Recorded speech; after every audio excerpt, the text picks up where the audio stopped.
Welcome to R S code class. और इस class के अंदर हम लोग स्टार्ट करने जा रहे हैं पाइथन प्रोग्रामिंग लैंग्वेज। और पाइथन प्रोग्रामिंग लैंग्वेज आज के टाइम में इतनी इंटरेस्टिंग लैंग्वेज है कि हर कोई सीखना चाहता है इस लैंग्वेज को, और बहुत आसानी से लोग सीख भी लेते हैं इसे। अब मेन टॉपिक यहाँ पर ये भी आता है कि पाइथन लैंग्वेज सीखने से पहले क्या हमें कोई अनदर लैंग्वेज की भी नॉलेज होनी चाहिए इसमें एक्सपर्टीज़ के लिए। हाँ, इसका क्वेश्चन यहाँ पर हाँ भी आता है और नहीं भी आता है। तो हाँ इसलिए होता है इसके अंदर सीखने के लिए, क्योंकि हमें बेसिक नॉलेज हमें पाइथन के अंदर प्रॉपर तरीके से नहीं मालूम चल पाती, क्योंकि इसके सिंटेक्स बहुत ऑटोमेटिक और डायनामिक होते हैं। कुछ कोड्स हमें नहीं लिखने होते हैं, पाइथन में ऑलरेडी पहले से लिखे हुए होते हैं। मगर वैसे ही अगर हम लोग बात करें यहाँ पर सी लैंग्वेज के बारे में, तो सी लैंग्वेज हमें बेसिक लेवल से मालूम चलता है कंप्यूटर काम कैसे करते हैं, उसके अंदर की फंक्शनैलिटी कैसे होती है। तो हमें क्या पाइथन सीखना चाहिए या हमें सी लैंग्वेज सीखना चाहिए? तो फर्स्ट ऑफ ऑल हमें पाइथन सीखने से पहले सी लैंग्वेज सीखना चाहिए, जिसके थ्रू हमें बाकी चीज़ों की नॉलेज हो जाती है। और पाइथन अपने आप में एक एडवांस लेवल की भी लैंग्वेज मानी जाती है। पाइथन के अंदर काम करने के लिए हमें ये मालूम होना चाहिए कि पाइथन में एक काम तो नहीं होता, क्योंकि बहुत अलग अलग कामों के लिए भी जाना जाता है, क्योंकि इसमें हम लोग कई सारी चीज़ों पे काम करना भी स्टार्ट करते हैं। अब क्वेश्चन यहाँ पर ये भी आ जाता है इसी के अंदर यहाँ पर कि पाइथन सीखने से पहले हमें किसी बैकग्राउंड से रिलेट होना चाहिए। हमें कोई कॉमर्स बैकग्राउंड में या आर्ट्स बैकग्राउंड में हमें अपने आप को एनरोल होना चाहिए, या हमारे पास कोई आईटी की डिग्री होनी चाहिए, आईटी की नॉलेज होनी चाहिए, तभी हम लोग पाइथन को सीख पाएंगे। ऐसा कोई क्वेश्चन इसमें नहीं बनता है। आप सभी लोग इसको सीख सकते हैं यहाँ पर, क्योंकि एक ऐसी लैंग्वेज है बेसिकली कोई भी इसको अंडरस्टूड कर सकते हैं और अपने लिए इसको यूज़ में ला सकते हैं। अब मेन मोटिव यहाँ पर ये आता है कि इसको सीखने के बाद हम लोग कहाँ पर जाते हैं काम करने के लिए। तो मेन मोटिव यहाँ पर ये भी आ जाता है सीखने का, एक मोटिवेशन जनरेट होता है कि पाइथन सीखने के बाद हम लोग किसी भी कंपनी में अप्लाई कर सकते हैं डिफरेंट प्रोफाइल के लिए, जिसमें ऑटोमेशन प्रोफाइल भी होती है। इसके अलावा हमारे पास डेटा साइंस भी होते हैं, सॉफ्ट डेवलपमेंट भी होते हैं, और वेब डेवलपमेंट के लिए भी हम लोग इसका यूज़ कर सकते हैं। अब जो घुमा फिरा के टॉपिक आता है कि इस कोर्स में सीखने को हमें क्या क्या चीज़ें मिलेंगी, तो डिफरेंट चीज़ें सीखने को मिलेंगी।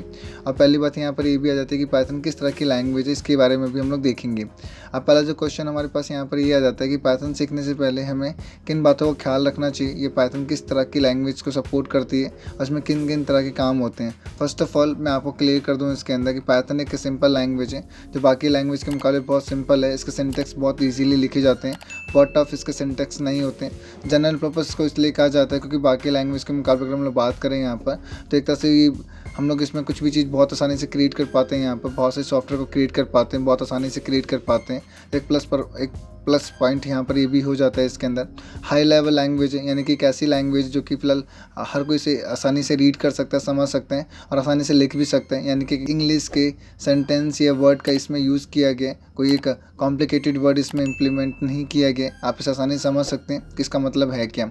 और आखिरी में जो टॉपिक हमारे पास आता है उसको हम लोग बोलते हैं object oriented. Python basically oops को भी सपोर्ट करता है, और एक प्लस पॉइंट यहाँ पर ये हो जाता है कि इसमें सॉफ्टवेयर डेवलपमेंट करना और मेंटेनेंस करना बहुत इजीली हो जाता है और आसान भी हो जाते हैं। बेसिकली पाइथन जो हमारी एक लैंग्वेज है वो एक इंटरप्रेटेड स्क्रिप्टिंग लैंग्वेज है, और बेसिकली ये हमारे बाइट कोड को एग्जीक्यूट करते हैं, और ये वर्चुअल मशीन पर इसको रन करके हमको दिखा रहा होता है कि ये कैसे काम कर रहे हैं। और इस लैंग्वेज को बनाने वाले पर्सन का जो बेसिकली नाम था, यानी जो इसके फाउंडर हैं, वो गुडो वैन रूसोम हैं, और उन्होंने इस लैंग्वेज को फाउंड किया था, बनाया था इन्होंने। इसमें जो फिलहाल टॉपिक्स आप सभी लोग पढ़ेंगे इस कोर्स के अंदर, आप सभी लोग जो टॉपिक इस कोर्स के अंदर या इस वीडियो के ज़रिए पढ़ेंगे, कुछ टॉपिक्स इंक्लूड हैं इसमें। उनमें जो पहला जो टॉपिक आता है उसको हम लोग बोलते हैं कि installation process, and second one control statements, string, list, tuples, dictionary, modules, exceptions, date and time, file input output, programming etcetera. इसके अलावा इन सभी टॉपिक के बाद आपको एक प्रॉपर तरीके से बताया भी जाएगा कि कैसे अपने आप को किसी कंपनी के लिए प्रिपेयर किया जाए, यानी कि इंटरव्यू क्वेश्चंस भी इसमें आपको सॉर्ट आउट करवाए जाएंगे, जिसके थ्रू अपने आप को आप रेडी कर पाएंगे और ये प्रिपेयर कर पाएंगे कि इंटरव्यू के अंदर अपने आप को कैसे अपने आप को रिप्रेजेंट कर सकें और इंटरव्यू क्रैक भी कर सकें। इस पाइथन कोर्स का एक प्लस पॉइंट ये भी रहेगा कि आपको साथ साथ प्रैक्टिकल भी दिए जाएंगे, और इसके साथ आपको यहाँ पर कुछ कंटेंट भी दिए जाएंगे जिसके ऊपर आप अच्छे से काम भी कर पाएंगे। अगला जो टॉपिक आता है उसको हम लोग बोलते हैं what is Python. Python is general purpose dynamic high level and interpreted programming language. अब इस लाइन का जो मतलब होता है वो ये होता है यहाँ पर कि पाइथन एक जनरल पर्पस लैंग्वेज है, डायनामिक है, यानी कि इसमें कुछ चीज़ें आपको लिखने नहीं पड़ती हैं, यहाँ पर ये ऑटोमेटिकली समझ लेते हैं। एग्जाम्पल के तौर पर अगर मैं बात करता हूँ यहाँ पर अनदर लैंग्वेज के मुकाबले, तो मैंने एक इंटीजर लिखा, एज लिखा इक्वल टू, मैंने 45 लिखा, सेमीकोलन कर दिया, तो कुछ चीज़ें इसमें से हट चुकी। पाइथन के अंदर आपको डेटा टाइप लगाने की ज़रूरत नहीं होती है, आपको टर्मिनेशन लगाने की ज़रूरत नहीं होती होती है, ये ऑटोमेटिकली समझ लेता है कि एज के अंदर किस तरह की वैल्यू मैंने कंटेन करवा रखी है। वो इंटीजर है, कैरेक्टर है, स्ट्रिंग है या फ्लोट है, वो अपने आप समझ लेते हैं। इसके अलावा जो अगला टॉपिक आता है वो ये आता है कि जो फिलहाल पाइथन जो सपोर्ट करता है वो ऑब्जेक्ट ओरिएंटेड प्रोग्रामिंग अप्रोच को सपोर्ट करते हैं। और इसका मेन मोटिव यहाँ पर ये होता है कि सॉफ्टवेयर डेवलपमेंट बहुत फास्टर देन हो जाते हैं बाकी के मुकाबले। It is simple and easy to learn and provide lots of the high level data structure. और ये भी आपको मालूम है इसके अंदर होना चाहिए। यहाँ पर ये जो फिलहाल आपको पैटर्न प्रोवाइड करता है बहुत ईजी कर देता है, जिसके थ्रू आप चीज़ों को समझ पाते हैं, अंडरस्टैंड कर पाते हैं और एक अच्छे तरीके से परफॉर्म भी कर पाते हैं। इसमें जो मेन चीज़ आती है हमारे पास वो ये आती है कि जिस तरह की पाइथन एक लैंग्वेज है और एक वर्सेटाइल स्क्रिप्टिंग लैंग्वेज है, इसका एक प्लस पॉइंट यहाँ पर ये भी हो जाता है कि आप इसमें कोई भी चीज़ अगर क्रिएट करना चाहते हैं आप उसे आसानी से क्रिएट कर सकते हैं। वो कुछ भी चीज़ हो सकती है। वैसे एग्जांपल के तौर पे मैं एक एप्लीकेशन की बात कर रहा हूँ यहाँ पर, तो एप्लीकेशन भी डेवलप करना पाइथन के अंदर बहुत आसान हो जाता है, क्योंकि जो लैंग्वेज वर्सेटाइल होती है इसका मतलब यहाँ पर ये होता है कि आप उसमें किसी भी तरह की चीज़ों पे या कोई भी चीज़ में आसानी से क्रिएट कर सकते हैं। ये इस वर्ड का, इस लाइन का मतलब होता है। नेक्स्ट वन जो टॉपिक हमारे पास आता है उसको हम लोग बोलते हैं पाइथन सिंटैक्स। अब जो पाइथन सिंटैक्स की अगर हम लोग बात करें तो उसको हम लोग यहाँ पर जो अंडरस्टूड कर सकते हैं वही अंडरस्टूड कर सकते हैं कि एक डायनामिक टाइपिंग इंटरप्रेटेड नेचर को सपोर्ट करती है। बेसिकली इसमें कुछ चीज़ें ऑटोमेटिकली पहले से ही मेंशन होती हैं और इसके थ्रू हम लोग सॉफ्टवेयर डेवलपमेंट बहुत हम लोग आसानी से इसमें परफॉर्म भी कर लेते हैं। पाइथन बेसिकली जो सपोर्ट करता है यहाँ पर वो एक पैटर्न को सपोर्ट नहीं करता, डिफरेंट पैटर्न को सपोर्ट करते हैं, जिसके अंदर हमारे पास आ जाता है ऑब्जेक्ट ओरिएंटेड आ जाता है, इंटरप्रेटिव आ जाता है एंड इसके अलावा फंक्शनल प्रोसीजर प्रोग्रामिंग लैंग्वेज भी आ जाता है। यानी कि पाइथन अपने आप में एक से ज़्यादा प्रोग्रामिंग पैटर्न को सपोर्ट करता है, जिसके थ्रू ये बहुत अच्छी प्रोग्रामिंग को रिप्रेजेंट भी करके आपको देते हैं।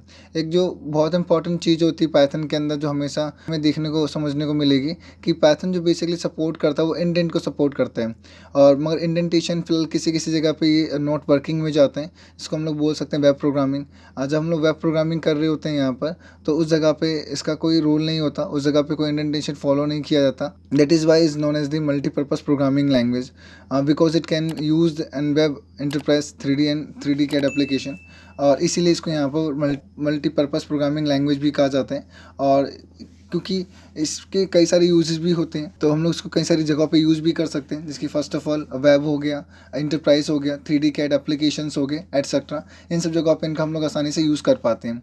नेक्स्ट बन जाता है हमारे पास वो ये आता है कि हमें इसमें कोई भी ज़रूरत नहीं है किसी भी वेरिएबल के आगे एक इंटीजर या फ्लोट या कैर या स्ट्रिंग तरह के डेटा टाइप लगाने की, क्योंकि बेसिकली जो फिलहाल पाइथन हमारी लैंग्वेज होती है ये डायनेमिकली सपोर्ट लैंग्वेज होती है। यानी कि अब जो भी कुछ किसी वेरिएबल में डेटा स्टोर करवाते हैं ये ऑटोमेटिकली चीज़ों को समझ लेता है और समझने का उसको अपने अंदर होल्ड कर लेता है और इसे मालूम चल जाता है कि इसके अंदर किस तरह की वैल्यू होल्ड हो रखी है और उस तरह से उसको रिप्रेजेंट करके भी बता भी देते हैं। नेक्स्ट में जो टॉपिक हमारे पास आता है उसको हम लोग बोलते हैं यहाँ पर Python makes development at debugging fast because there is no compilation step including it Python development and edit test debug cycle is very fast. तो बेसिकली पाइथन के अंदर कोई भी प्रॉब्लम्स को देखना समझना बहुत आसान हो जाता है, क्योंकि इसमें हमारे पास कंपाइलेशन स्टेप की कोई नीड नहीं होती है यहाँ पर। और पाइथन के अंदर डेवलपमेंट एंड डिबगिंग फास्ट हो जाता है क्योंकि इसमें कोई कंपाइलेशन स्टेप्स इंक्लूड नहीं होते।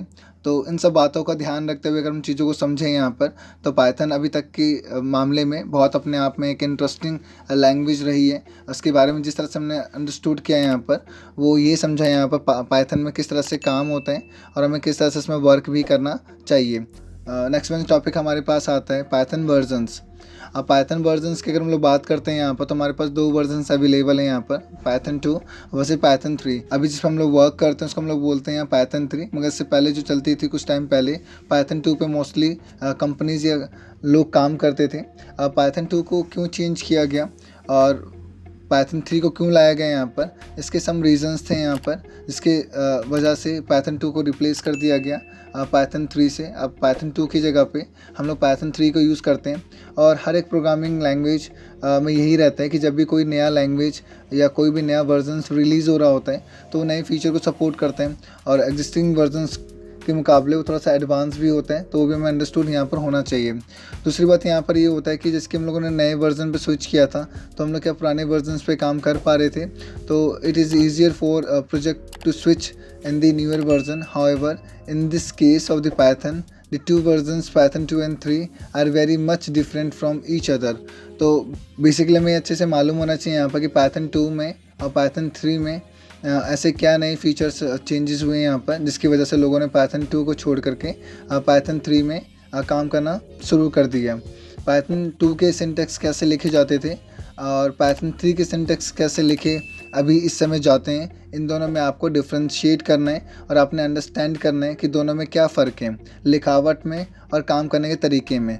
Python 2 uses print as a print statement used as the print space double quotes open and something double quotes close। तो बेसिकली जो पाइथन 2 में हम लोग जो काम करते थे वो यही करते थे कि हम लोग कोई ब्रैकेट का यूज़ नहीं करते थे। कोई भी डेटा स्टेटमेंट को प्रिंट करवाने के लिए हमें बेसिकली प्रिंट लिखना होता है और स्पेस के बाद हमें डबल कोट्स के अंदर कोई भी स्टेटमेंट पास कर देनी होती है और जैसे हम लोग पास करते हैं तो कोई भी डेटा हमारा प्रिंट हो जाया करता था पाइथन 2 के अंदर। और पाइथन 3 के अंदर ऐसा कुछ भी नहीं है। पाइथन 3 के अंदर हमें क्या करना होता है, प्रिंट लिखना होता है और ब्रैकेट ओपन एंड क्लोज के अंदर डबल कोट्स के अंदर हमें समथिंग लिखना होता है, कुछ भी लिखना होता है। जैसे मान लीजिए मैंने लिख दिया यहाँ पर कि पाइथन इज़ ईजी लैंग्वेज, तो एक स्टेटमेंट हो गया ये मेरा क्या कर देगा, प्रिंट करके मुझे दे देगा यहाँ पर कंसोल पे।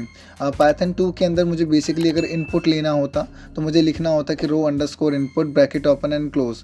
मगर वही अगर देखा जाए पाइथन 3 के अंदर मुझे कोई भी चीज़ का अगर इनपुट भी लेना होगा यहाँ पर तो मैं आसानी से लिख सकता हूँ। तो मुझे बस यहाँ पर ये लिखना है, इनपुट लिखना है, ब्रैकेट ओपन करना है और डबल कोट्स के अंदर कोई भी स्टेटमेंट अगर मुझे पास करनी होगी तो मैं आसानी से इसमें पास भी बेसिकली हम लोग यहाँ पर किसी भी वेरिएबल्स के साथ हम लोग कास्ट ऑपरेटर का यूज़ कर सकते हैं। कास्ट ऑपरेटर बेसिकली हमारे पास यहाँ पे मेंशन किए गए प्रिमिटिव फंक्शंस हैं, इंटीजर हो गया, स्ट्रिंग हो गया, एटसेट्रा। इसके अलावा और भी बहुत सारी चीज़ें इसमें इम्प्लीमेंटेड हैं। पाइथन 2 इम्प्लिसाइट स्ट्रिंग टाइप आस्की को सपोर्ट करता है और पाइथन 3 बेसिकली जो इम्प्लिसाइट जो स्ट्रिंग टाइप हमारे पास यूनिकोड है वो यूनिकोड को सपोर्ट करता है। आपने बेसिकली जो समझना है यहाँ पर, अंडरस्टैंड करना है यहाँ पर, जो आस्की मोड होता है ये एक तरह का टेबल होता है और कंप्यूटर प्रोग्रामिंग लैंग्वेज इसी टेबल के बिहाफ पे वर्क कर रही होती है। अब इसमें बहुत लिमिटेशंस होती हैं चीज़ों की यहाँ पर कि बहुत चीज़ों को सपोर्ट नहीं करते हैं। अब आस्की की अगर हम लोग बात करते हैं यहाँ पर तो आस्की बेसिकली जो सपोर्ट करते हैं वो नंबर करते हैं, स्मॉल एंड कैपिटल लेटर को सपोर्ट करता है, लिटिल बिट और भी चीज़ों को सपोर्ट करता है। मगर हम लोग यूनिकोड की अगर हम लोग बात करते हैं यहाँ पर तो यूनिकोड के अंदर ऑलमोस्ट सभी चीज़ों की सपोर्ट करने की फैसिलिटीज़ हैं। इसमें हम लोग एक चीज़ नहीं सपोर्ट में लाते, बहुत सी चीज़ इसमें सपोर्ट में रहती हैं जिसके अंदर digit, lower case, upper case, alphabet भी रहते हैं, लैंग्वेजेस भी रहते हैं। इसके अलावा हमारे पास में कुछ मैथमेटिकल इक्वेशंस भी रहते हैं इसके अंदर, यहाँ पर सिम्बॉल्स भी होते हैं। बहुत सी चीज़ जो सपोर्ट करता है हमारा वो यूनिकोड पैटर्न करते हैं। तो यूनिकोड अपने आप में बहुत इंटरेस्टिंग पैटर्न है, तो ये हमें मालूम होना चाहिए। जो फिलहाल पाइथन 3 जो सपोर्ट करते हैं वो यूनिकोड को सपोर्ट करते हैं और यूनिकोड के अंदर फैसिलिटीज़ इसके टेबल से मालूम चलती हैं कि आस्की बेसिकली बाइनरी फॉर्मेट को सपोर्ट करते हैं। मगर जो यूनिकोड होता है ये बहुत सारी लैंग्वेज को भी सपोर्ट करते हैं, जिसके अंदर हमारे पास हिंदी लैंग्वेज और इसके अलावा और भी कई सारी लैंग्वेज में इंक्लूड हो जाती हैं। अगला जो आता है हमारे पास यहाँ पर वो ये आता है कि हम लोग पाइथन 3 की अगर हम लोग बात करें यहाँ पर तो कोई भी डेटा अगर मुझे किसी रेंज में अगर लिखना होगा तो मुझे पाइथन 2 के अंदर एक्स रेंज के साथ उसको लिखना होता था। और वही अगर हम लोग बात करते हैं पाइथन 3 के अंदर यहाँ पर तो मुझे बेसिकली रेंज लिखना होता है और ब्रैकेट के अंदर मुझे रेंज मेंशन करने होते हैं यहाँ पर और ऑटोमेटिकली मेरे स्टार्टिंग से लेकर एंडिंग तक डेटा को प्रिंट करके दिखा देते हैं। तो इस तरह की चीज़ें जो हमारी जो हेल्पफुल होती हैं वो हमें इसमें देखने को मिल जाती हैं। अब इसमें जो बेसिकली हमें ये मालूम होना चाहिए इसी के अंदर कि पाइथन 3 के अंदर ऐसा क्या आया और जो फिलहाल पाइथन 2 के अंदर नहीं था। तो बहुत सी ऐसी इम्प्लीमेंटेशन इसके अंदर भी इंक्लूड हुई यहाँ पर। अब जो बेसिकली जो इसमें चेंजेस लेके आए गए पाइथन 3 के अंदर, यहाँ पर एक्सेप्शन हैंडलिंग को लेके आया गया। एक समथिंग बहुत छोटा सा टॉपिक का चेंजेस हुआ मगर एक बहुत बड़ा टॉपिक जो पाइथन में इम्प्लीमेंट किया गया पाइथन 3 के अंदर यहाँ पर, जो कि आपको इसको बहुत अंडरस्टूड करना है इस टॉपिक के बारे में। अगला जो टॉपिक हमारे पास आता है उसको हम लोग बोलते हैं पाइथन हिस्ट्री। यहाँ पर पाइथन हिस्ट्री की अगर हम लोग बात करते हैं यहाँ पर तो हर एक लैंग्वेज का एक हिस्ट्री पैरामीटर रहता है। इसके बारे में हमें मालूम चलता है कि इसको बनाने वाले पर्सन का नाम क्या था, इसको बनाया क्यों गया था और यहाँ पर बनाने के समय किन किन प्रॉब्लमों का सामना करना पड़ा इस लैंग्वेज को, इसके बारे में भी हमें मालूम चलता है। तो पाइथन बेसिकली जो इन्वेंट किया था वो गुडो वैन रूसोम ने किया था 1991 के अंदर CWY के अंदर नीदरलैंड में। अब बेसिकली जो मेन बात यहाँ पर ये आता है कि फिलहाल गुडो वैन रूसोम को ये आइडिया कैसे आया कि कंप्यूटर पाइथन प्रोग्रामिंग लैंग्वेज भी होनी चाहिए।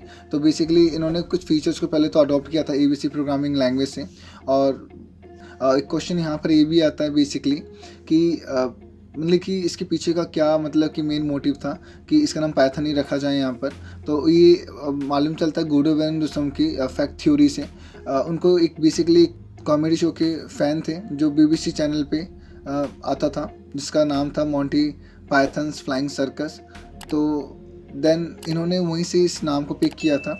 और इसका मेन मोटिव यहाँ पर ये भी था कि नाम बहुत छोटा होना चाहिए, बहुत सस्पिशियस होना चाहिए, बहुत हिस्टोरिकल होना चाहिए और सुनने में कूल भी लगना चाहिए।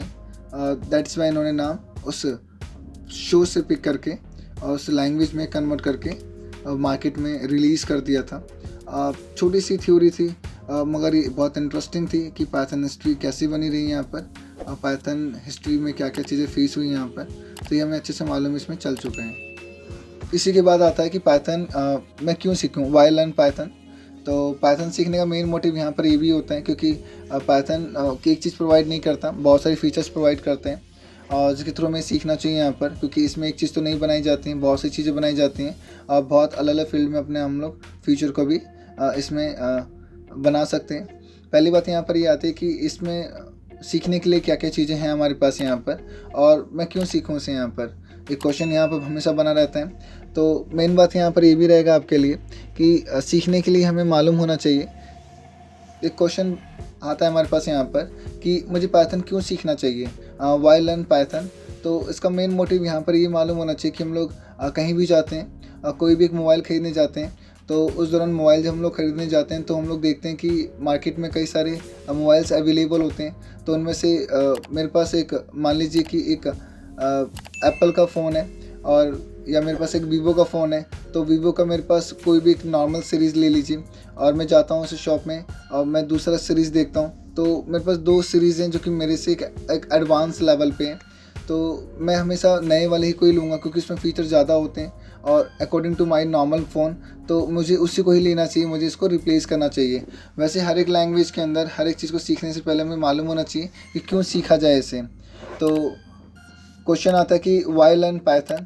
तो पहला पॉइंट तो यही बनता है हमारे पास, easy to learn, easy to use and learn है, यानी कि बहुत आसानी से हम लोग इसको यूज़ कर सकते हैं, पढ़ सकते हैं। एक्सप्रेसिव लैंग्वेज है, इंटरप्रेटेड लैंग्वेज है, ऑब्जेक्ट ओरिएंटेड प्रोग्रामिंग लैंग्वेज है, ओपन सोर्स लैंग्वेज है, एक्सटेंसिबल है, अडॉप्टेबल लैंग्वेज यानी कि न्यू फीचर अडॉप्ट कर लेती है, learn standard library, GUI programming language को सपोर्ट करती है, इंटीग्रेटेड है, एम्बेडेबल्स है, डायनेमिक मेमोरी एलोकेशन है, wide range of libraries and frameworks हैं जिसके थ्रू हम लोग पाइथन को बहुत एडवांस बना लेते हैं और हर तरह की चीज़ों पे काम कर लेते हैं। एक स्मॉल सा एग्जांपल देता हूँ लाइब्रेरीज एंड फ्रेमवर्क्स का। बेसिकली हम लोग यहाँ पर सॉफ्ट डेवलपमेंट कर सकते हैं और हम लोग यहाँ पर एक आर्टिफिशियल इंटेलिजेंस का प्रोग्राम बना सकते हैं जो कि हमारी वॉइस से कंट्रोल होगा और एक अच्छा परफॉर्म भी करेगा। इतना सब सीखने के बाद भी अगर हमारे पास अभी भी क्वेश्चन बना रहता है कि इतना सब सीखने के बाद भी हम लोग कहाँ जाएँ, यानी कि इतना सब सीखने के बाद भी, इतना कुछ समझने के बाद भी एक क्वेश्चन हमेशा माइंड में घूमता रहता है कि मैंने पाइथन भी सीख ली, मैंने पाइथन की भी अंडरस्टैंडिंग ले ली, तो मैं अब कहाँ जाऊँ। तो पाइथन सीखने के बाद आपको डिफरेंट फील्ड्स की अंडरस्टैंडिंग होनी चाहिए क्योंकि बेसिकली पाइथन एक जनरल पर्पस प्रोग्रामिंग लैंग्वेज है और ये आपको मालूम होनी चाहिए क्योंकि इसमें एक काम नहीं होते, डिफरेंट फील्ड्स में काम होते हैं। आपने पाइथन सीख तो लिया मगर आप किस फील्ड में एक्सपर्टीज़ रखते हैं, उसके लिए आपको उसमें, या आपको किस फील्ड में इंटरेस्ट है, आपको उस फील्ड में जाकर के अपने आप को चेक करना है और अपने आप को ट्राई करना है। जिसकी फॉर एग्जांपल पहला जो आता है हमारे पास पॉइंट या पहला जो फील्ड आता है उसको बोलते हैं डेटा साइंस। सेकेंड वन जो आता है डेटा माइनिंग आते हैं, डेस्कटॉप एप्लीकेशन आते हैं, कंसोल बेस एप्लीकेशन आते हैं, मोबाइल एप्लीकेशन आते हैं, software development, artificial intelligence, web applications, enterprise applications, 3D CAD applications, machine learning with library, computer vision and image processing applications, speech recognition. इन सभी फील्ड्स के अंदर अपना फ्यूचर आप बना सकते हैं। पाइथन क्योंकि एक वर्सेटाइल लैंग्वेज है एंड जनरल पर्पस लैंग्वेज है, क्योंकि इस लैंग्वेज को सीखने के बाद किसी आप एक फील्ड में तो नहीं जाएंगे मगर यानी कि बहुत सारी फील्ड में जा सकते हैं। ये जो कन्फ्यूजन रहता है कि पाइथन सीखने के बाद कहाँ जाना चाहिए कहाँ नहीं जाना चाहिए, तो आप इन सब फील्ड के अंदर अपना करियर बना सकते हैं और अपने आप को बेटर प्लेस पर शो भी कर सकते हैं। मोस्टली पाइथन सीखने के बाद जो आपकी जो फिलहाल जॉब प्लेसमेंट की जो नीड रिक्वायरमेंट होती है वो भी मैं बताऊंगा आपको आगे जा कर के। और दूसरी बात आपको ये भी अंडरस्टैंडिंग होनी चाहिए कि इंटरव्यू के दौरान अपने आप को कैसे रिप्रेजेंट करना है किसी के सामने, कैसे अपने आप को शो करना है, क्वेश्चंस के आंसर कैसे देने, इनके बारे में भी आपको अच्छे से मालूम होना चाहिए।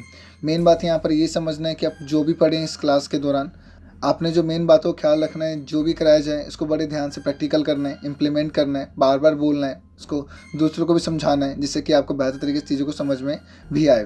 क्योंकि जितनी बार आप एक बात को रिपीट करेंगे किसी दूसरे के सामने, उतना ही आपको अच्छी क्लैरिटी भी मिलना शुरू हो जाएगी। अगर ये वीडियो अगर आपको पसंद आई तो आपने लाइक एंड सब्सक्राइब करना है और उन लोगों तक ये वीडियो भेजने जो इस फील्ड में अपना फ्यूचर बनाना चाहते हैं और थोड़ी सी उन्हें किक की या आपको पुश की ज़रूरत है। तो इस वीडियो से थोड़ा बहुत उनको अंडरस्टैंडिंग होगा और ये बेहतर तरीके से जान पाएंगे कि पाइथन को सीखा क्यों जाता है और पाइथन को सीखने के बाद उन्हें कहाँ जाना है, कहाँ नहीं जाना है। ये वीडियो प्रॉपर तरीके से उनकी मदद भी करेगी। Thank you.